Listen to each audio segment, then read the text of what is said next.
For any business owner, an online sales funnel is probably the most important marketing tool you have. Even if you're B2b, you still need a process to find leads and nurture the trust relationship towards a sale. And a good sales funnel is both an art and a science. So in this episode, I'll set out the frame of what a sales funnel is for and why it's important. And if you have one already, this might help you improve it. Welcome to the Leverage Business Podcast, where we believe business success is about working smarter, not harder. Leveraging your time and expertise in ways that fit the digital age you and your clients live in today. I'm your host, Jay Allison, author of Leverage Consulting in the Digital Age and founder of the iSuccess Business Academy. And every episode, I'll be sharing insights into how you can apply the power of leverage to grow your consulting, coaching, or other expert services business and create true freedom and independent success with mindset, marketing, and money model breakthroughs. Because when you get leveraged, the sky's the limit. Let's go for it.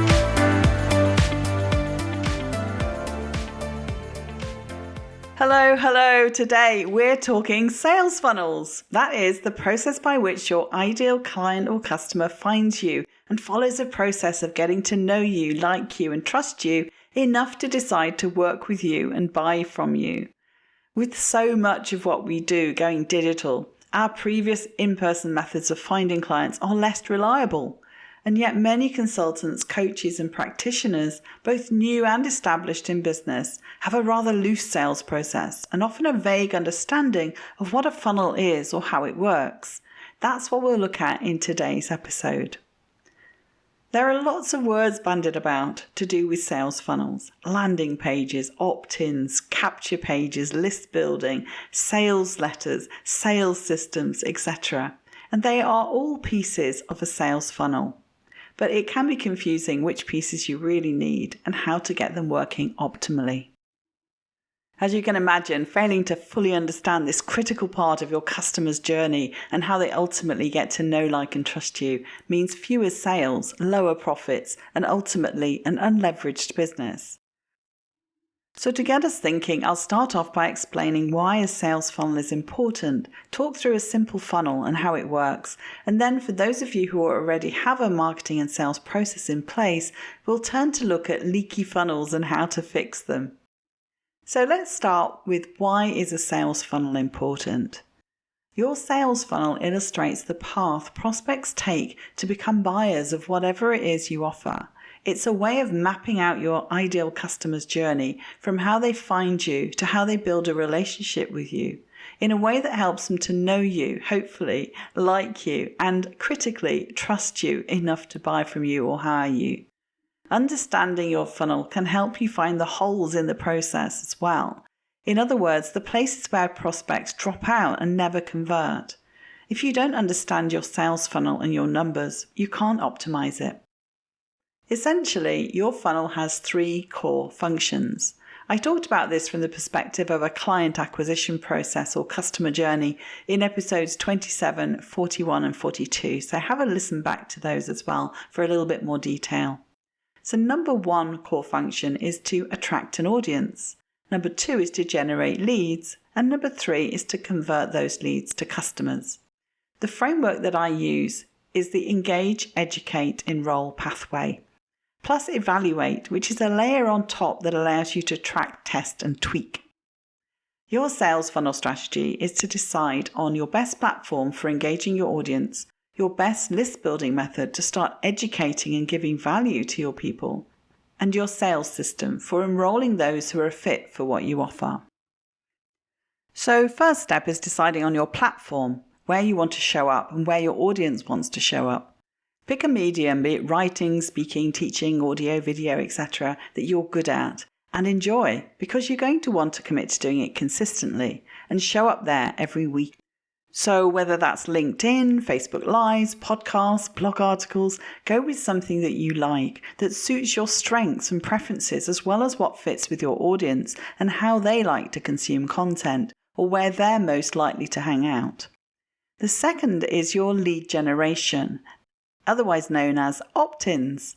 list building or connection building, and a landing page, which is where you send people to get something for free from you, where they type in their name and email and you get a new subscriber.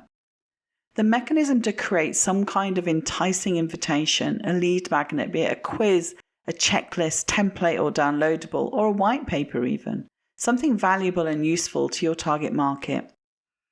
Even a book or participation in a study we can use for B2B can be a way to build your list, to create a pipeline of people that you can contact. You can be creative. In fact, nowadays you have to be creative because people are quite discerning about what they opt in for. You can't just throw up a fairly generic free report these days and expect to get leads. And the third step in what you need in your funnel is your sales system. This is the process by which you follow up with a prospect, how you convert a lead. And it could be a series of emails, phone call, a webinar, a sales page, or all of the above, depending on how much you want to nurture them. The choice does depend on how much you need to engage and educate and build a relationship with someone before they buy. It's all about relationship building and building trust. For example, for a campaign you run to a warm market, you probably won't need as many steps in your conversion engine or your funnel as you will for cold leads or people who just met you. If the leads are coming from joint partners, they know the person whose list they're on, who's referring you, but they don't know you yet. For B2B, it's not really that different. Although we tend to call it a pipeline rather than a funnel, it's still a sales process that requires some kind of lead system, relationship system, and conversion system, right? I talked about this in episode 47. A good B2B prospecting strategy is perhaps less about list building per se and more focused on outreach and personal contacts. But you do still need a list of contacts to work from, and it's all about follow-up and relationship building. And when you have your own list outside of any particular platform, such as LinkedIn, it's a lot easier to leverage your time by automating some of that process. Essentially, with a funnel, you're taking your customer on a journey, the customer journey or buying process, from awareness of a problem to interest in the solution, to decision about that solution, to action on your solution, your offer. And if you're willing to spend a little bit of time on content marketing and educating your audience, you have a much bigger set of people to draw on than if you're only looking at people who are solution aware and have already done their research.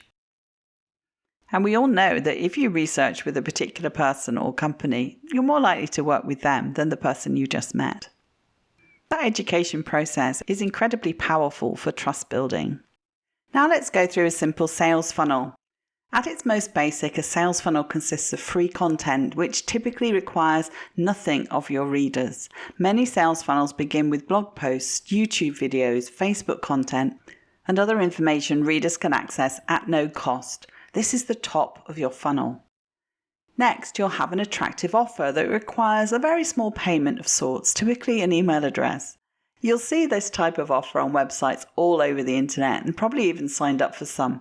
This is the free ebook or guide, video series, checklist, workbook, and other valuable content that is easy to consume and easy to take action on, and it's available simply in exchange for opting into an email list.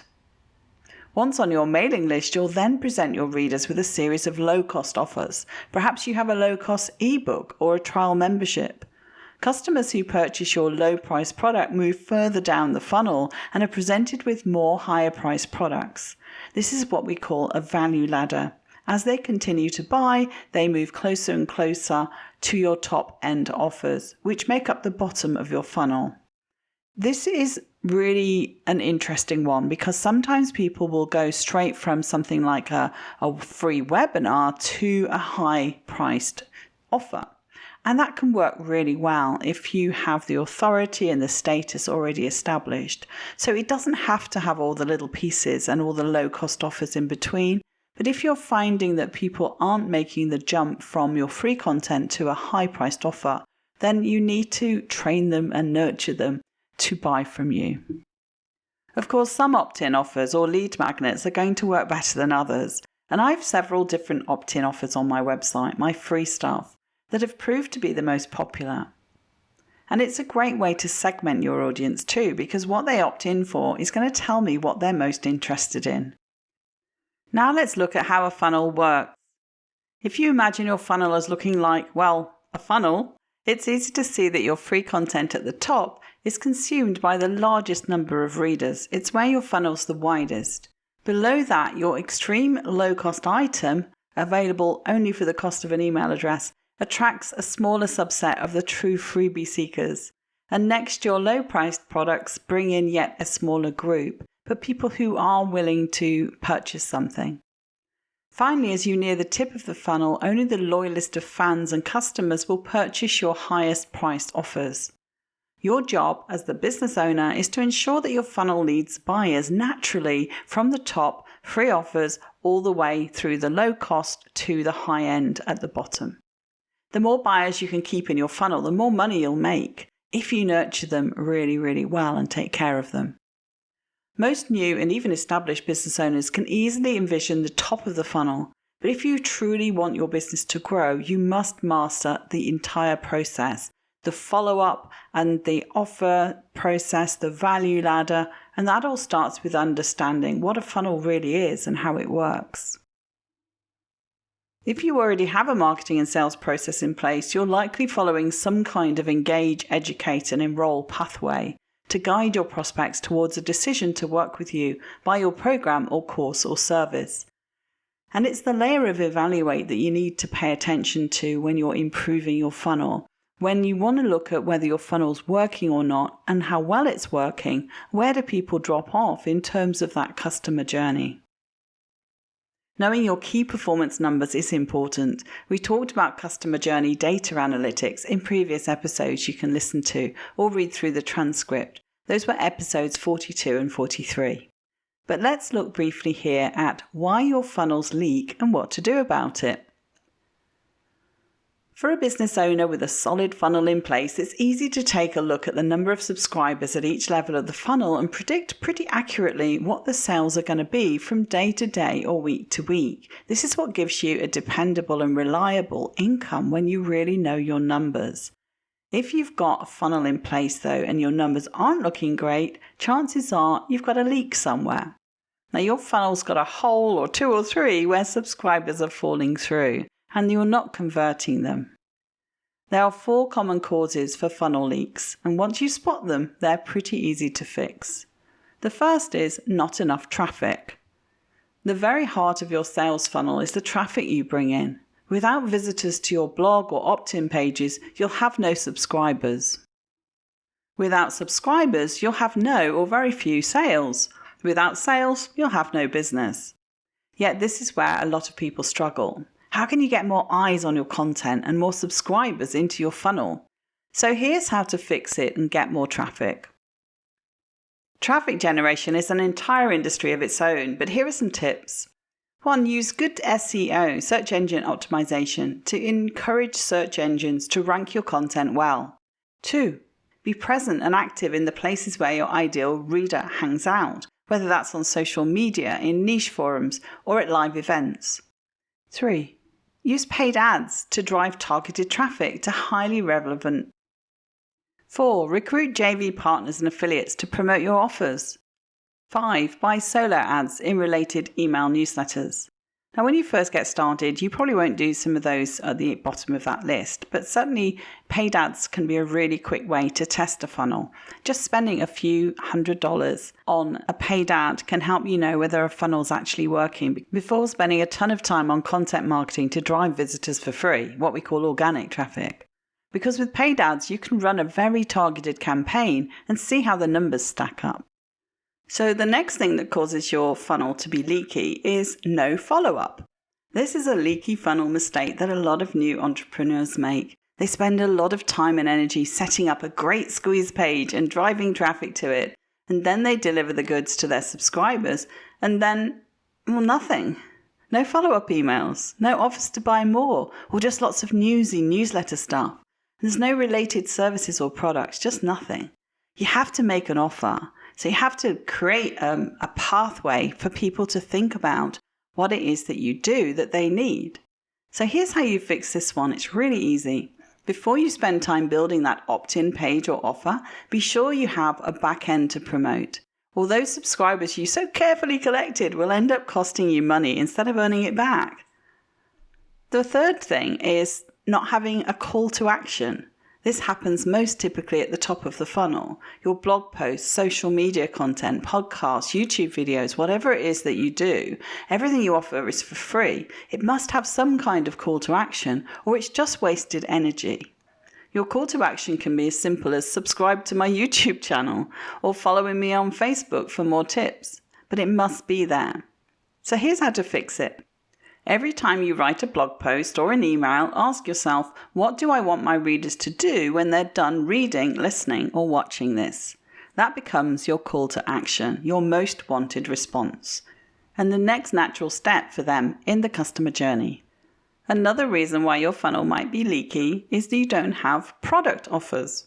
When you're just starting out, this can be a problem. You know you need to be building a mailing list, but with nothing to offer them, what's the point?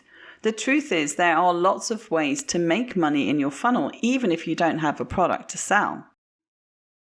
The way to fix this one in the first instance, until you have an offer of your own, is to promote affiliate offers. No matter what industry you're in, there are a variety of tools and products your readers need. Find those tools, sign up for the affiliate programs, and recommend them to your readers. Not only will your readers thank you for pointing them in the right direction, but you'll earn a little cash too. The first place to start is always the products that you use yourself. Right, so if you think about all those pieces and see you've got a leaky funnel, you have some starting points.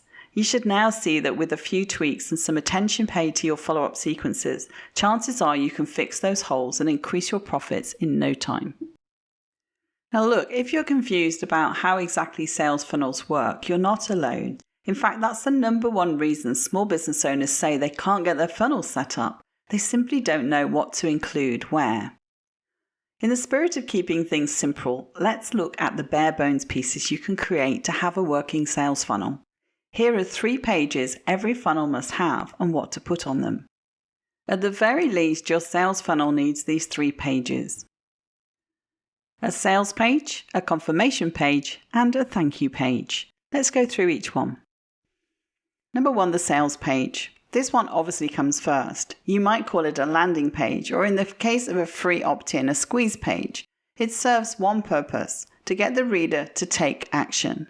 Whether that's to buy a product or offer up their email address in exchange for a free gift, this is the gateway into your funnel. Everything that follows depends on this page. So you want to be sure you do a few things to get this page working really well. The first is to include a clear call to action. Buy now or click here to download this report for free. Sometimes you really have to tell somebody exactly what you want them to do. The second is to eliminate distractions. That means no links to other websites or even a navigation bar. And the third is to address the reader's pain points and how your offer provides the solution. The copywriting piece of the sales page or the landing page is incredibly important, and it's really worth spending some time on this or getting somebody to work with you on it. The second page is the confirmation page. Here's where we ask the reader to confirm their intent. For a sales funnel, this confirmation page might actually be your checkout page. It's where they enter their payment details. For a free offer, it's simply the page your email management system directs them to next. It's a holding page, if you will, while you wait for them to confirm their email address or next step. If you're setting up a free funnel, this page has great power and you don't want to waste it. What's the next step that will help them get to know you and how you can help them? Perhaps you can remind people to follow you on social media or give them a peek at your other products and services. If they've just purchased something, here's where you can offer an upsell. Remember though that they will only see this page once, so don't put anything here that they're going to need to refer back to. That's what the thank you page is for. So number 3 is the thank you page. This is where they actually collect their downloadable item or get information about how your product will be delivered. Like the confirmation page, this is valuable real estate, so you want to be sure that you use it wisely. In addition to the downloadable item your customer just purchased or opted in for, you also want to showcase your other offers, especially those at a slightly higher price point. Here's why. The person looking at this page is a hot prospect. He or she is in a buying mood. You want to be sure to take advantage of that by putting your most relevant offers on this page. To encourage buying, consider including a limited time offer. Scarcity sells, so if you can legitimately limit sales to a few hours, days, or number of units, then this is the place to do so. You might offer a no-brainer coupon offer. An insiders-only deal can be a powerful motivator, especially if it's a fantastic price. You might include extra bonuses. Give them access to additional product services if they buy through your link on that page. These should be bonuses that aren't advertised on the public sales page for that product. Again, insiders' deals are motivating. Putting together a sales funnel isn't complicated, or at least it doesn't have to be. As your business grows and you have more products to offer, you can expand your funnel to include more upsells and downsells and re-engagement, and all sorts of other fun things you can do with funnels. But for now, this simple setup is really all you need. Next, we'll look at how to put your sales on autopilot with a follow-up sequence. The web pages that make up your sales or opt-in funnel are only the beginning. To truly encourage sales, you need to stay in contact with your readers. The easiest way to do that is through your email manager by sending periodic emails with various related offers. Let's take a look at a typical follow-up sequence for a free opt-in series. In this case, your reader has attended a free webinar that promoted a high-ticket training program. In the days that follow, you'll want to stay in contact with an autoresponder sequence that automatically sends email at specific intervals. Let's say we create 6 or 7 emails. Email 1. This is going to be the first email that goes out after they confirm. It should give the reader access to your free webinar, and that can be instructions to join you for the live event or a link to the replay. You will also want to include a couple of reminder emails if the event is live. Email number 2, this is the replay email for a live event or the first follow-up if the original was a replay. In this email, it's a good idea to offer a few bullet points of what they learned. Encourage them to watch the replay. If you can legitimately say it's only available for the next days, even better, plus an offer to sign up for whatever it was you offered on the webinar. That may be a course, program, or service. If your webinar was more of a B2b focus, you probably want to simply invite them to book an exploratory call with you. Your third email is probably going to come a few days later because you'll want to follow up with them again. This time, consider including a case study of someone who used your program or service. When combined with a great offer, reading about the results someone else achieved can be a powerful motivator, particularly if that case study includes testimonials or feedback from your client. Email 4. At this point in the campaign sequence, you need a follow-up message to remind readers that the replay is going away, if it is, of course, and also to answer any objections. For example, you might list some frequently asked questions, or even questions you've received about your refund policy, who the program is for, or payment options. Remind them about your offer. Email 5. This is your final reminder that the offer is going away soon. At this point, you may want to encourage the reader to email you with questions, if you have the systems in place to manage a lot of email, that is. And email 6 and beyond. If your reader reaches this point without buying, then it may be that your product is just not right for them. From this point forward, you should continue to stay in contact by offering great information, case studies, tips, and other interesting content, but also to offer other products that might be of interest. This is what's often called a re-engagement sequence. One important thing to remember about this email sequence: if your reader buys your program at any point, you must remove them from this sequence. It'll make no sense for them to get email 5 with that offer reminder if they've already purchased. Most autoresponder services such as MailerLite, ActiveCampaign, or Infusionsoft have automation built in that allows you to move subscribers from one list to another based on their actions. So be sure to set that up as you're building your funnel emails. In fact, the systems that don't have that ability are the ones you want to avoid.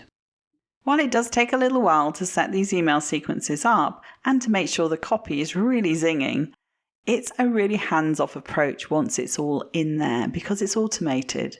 And it's what's going to help you build a true leverage process for nurturing your prospects. So I definitely urge you to look for opportunities to use a sales funnel system as you build your audience, because that's how you're going to be able to contact them and market to them over and over.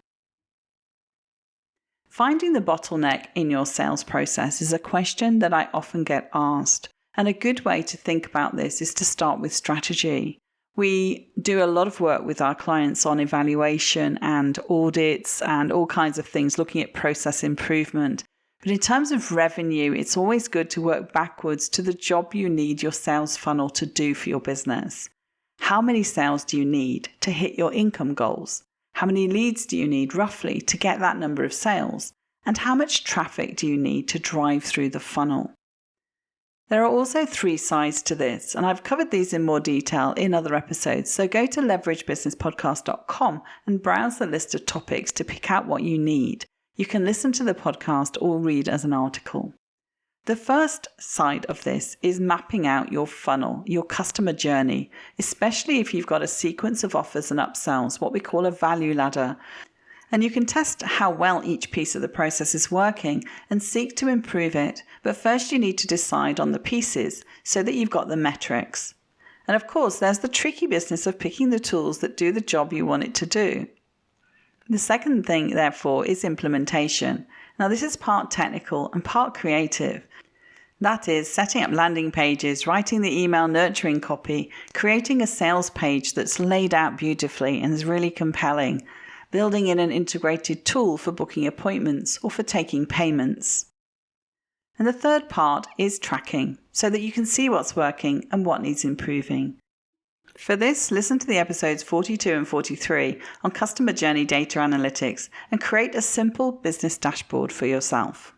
So thinking of a funnel in these 3 pieces, an attraction system, a nurturing process, and a sales conversion mechanism, which steps are you stuck on? If you'd find it useful to talk through with me where your bottleneck might be right now and get some clarity on the pieces of your sales funnel that you should prioritize for maximum leverage, let's get on a free Business Accelerator strategy discovery call and work it out together. Just go to strategy.jallison.com to get to the booking page, select the date and time that suits you, and send me a little bit of background about your business and where you're stuck. It's as simple as that. And I'll give you the pointers for putting a funnel into play or finding and fixing any leaky holes. And that's it until the next episode. In the meantime, have a fantastic Christmas if you celebrate it, and all the best for the new year. Ciao, ciao for now. Thank you for listening to the Leverage Business Podcast. Want to create leverage in your business? Did this episode provide some insights and ideas to be thinking through? If so, subscribe so you get alerts when the next one's released. If you want to learn more or would like help and support with building a leveraged business that achieves true freedom for you, then head over to jallison.com/podcast to find all the resources and links that go with this show on my website and to join our iSuccess community.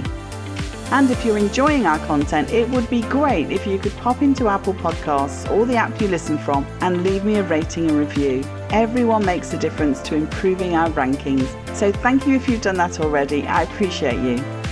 So hey, that's it. Thank you for listening. I hope you've loved this episode and have some great takeaways to be thinking through. I wish you a pleasant, productive and profitable week, and I'll see you again next time for another episode of the Leverage Business Podcast.